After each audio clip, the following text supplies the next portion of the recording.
အားလုံးမင်္ဂလာပါအခုကျွန်တော်ရှင်းပြခြင်းတဲ့အကြောင်းကတော့ကျွန်တော်ဒီစကားပြောမှလည်းသုံးလို့ရတယ်စာကြောင်းလေးချက်လောက်လေ့လာကြည့်အောင်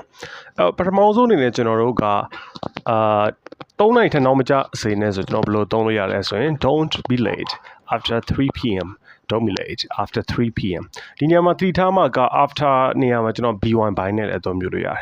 bine 3 p.m. ဆိုတာကဒီ3နိုင်အချိန်ထက်နောက်ကျလို့မရအောင်ဆိုကျွန်တော်သုံးလို့ရတဲ့ပုံစံမျိုးပေါ့အဲ့တော့ don't be late after 3 p.m. 3နိုင်ထက်နောက်မကျစေနဲ့နောက်တစ်ခုကကျတော့ငါ့ကို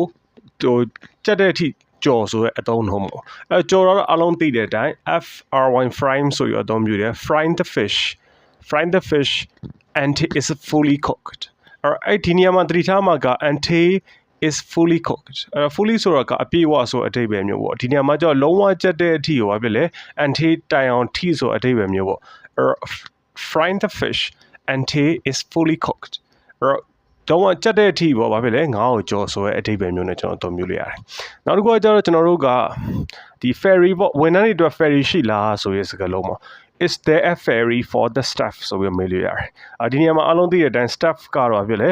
ဝန်ထမ်းဆိုအဓိပ္ပာယ်နဲ့အသုံးပြုလို့ရတယ် ferry ကကျွန်တော်ဒီအကျိုးပုတ်လုပ်တဲ့ရှင်ကိုကျွန်တော် ferry ဆိုပြီးအသုံးပြုလို့ရတယ်အဲ့တော့ is there a ferry for the staff ဝန်ထမ်းတွေအတွက်ferry ရှိလားပေါ့နောက်တစ်ခုကကျွန်တော်တို့ကတခုခုဘယ်လိုလုပ်လို့ရနိုင်မလဲဆိုရင် how can I plus +1 ဆိုအသုံးလုံးလေးမှတ်ထားဥပမာ how can I help you ဆိုအားလုံးသိတဲ့အတိုင်းငါမျိုးဘယ်လိုကူညီနိုင်မလဲဆိုအသုံးတော့တော်တော်များသိတယ်နောက်တစ်ခုကကျတော့ how can I explain to you ငါမျိုးဘယ်လိုရှင်းပြလို့ရနိုင်မလဲနောက်တစ်ခုကကျတော့ how can I go ဘယ်လိုသွားနိုင်မလဲအဲ့လိုမျိုးပေါ့ how can I take it apart ဒီနေ့မှာ take it apart ကဆိုအဓိပ္ပာယ်ကဒီပစ္စည်းတစ်ခုကိုကျွန်တော်ဖြုတ်တဲ့အခါ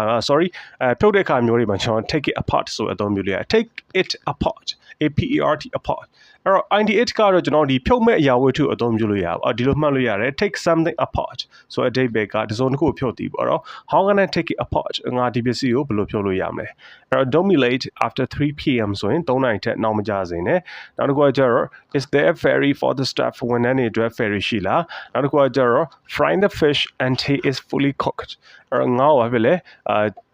ကြက်တဲ့အထိကြော်ဆိုအဓိပ္ပာယ်မျိုးနဲ့လည်းအသုံးပြုလို့ရတာပေါ့အဲ့တော့ဒီနေရာမှာကျွန်တော်ဒီဥစ္စာတွေကအကျိုးစကားလုံးတွေမသိတဲ့စကားလုံးတွေလည်းမှတ်သားထားလို့ရပါတယ်ခင်ဗျအားလုံးမအကျိုးရှိမယ်ဆိုရင် comment မှာ useful လို့ရေးသားလို့ရပါတယ်ခင်ဗျ